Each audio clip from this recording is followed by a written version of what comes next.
In a small, colorful village nestled by a sparkling river, lived a young boy named Arif.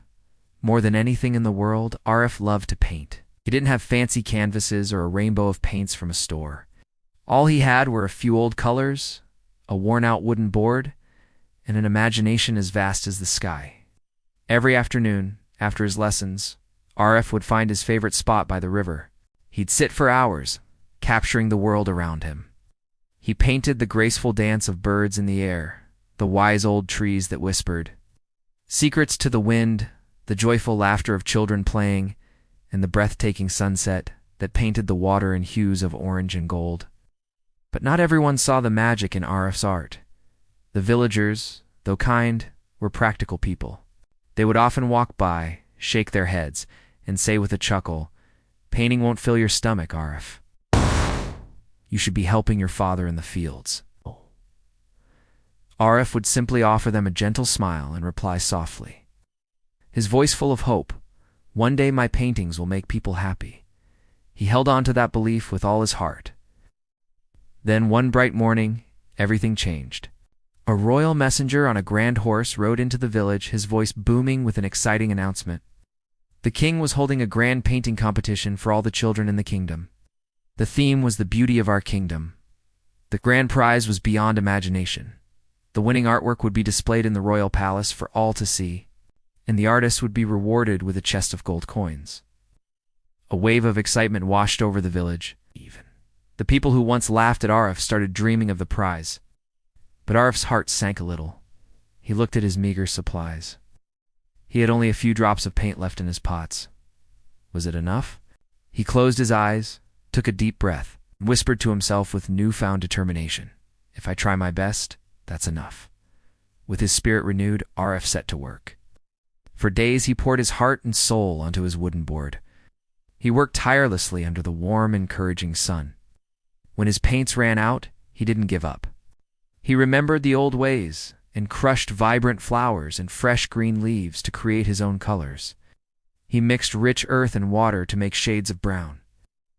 When his only brush finally broke, he used his fingers, feeling the connection between his heart and the board. Some nights, he was too excited to sleep and would continue painting under the soft glow of the moonlight.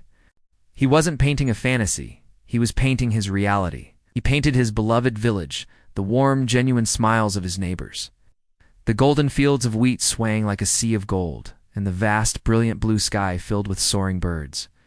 He painted everything that made his home the most beautiful place in the world to him. When he finally finished, his hands were stained with a dozen colors, and his clothes were a mess, but his heart was overflowing with pride and joy. The day of the competition arrived. The royal palace was a magnificent sight. Its grand halls filled with hundreds of colorful, polished paintings from all over the kingdom. Arif, holding his simple wooden board, felt a little small, but then the king began his inspection. He walked past grand landscapes and detailed portraits, but it was in front of Arif's painting that he stopped. A warm, genuine smile spread across the king's face. He looked at the painting for a long time before turning to the crowd. "This painting," the king declared, his voice filled with emotion, "shows more than just skill. It shows love and honesty. It reminds me of the true beauty of our kingdom, our people, and their spirit." The hall fell silent for a moment, and then the king announced, "We have a winner." The crowd erupted in cheers as a ref was called forward. The king placed a gentle hand on the young boy's shoulder and said, "You have taught us all a valuable lesson today, young man. It is effort and sincerity that make true art."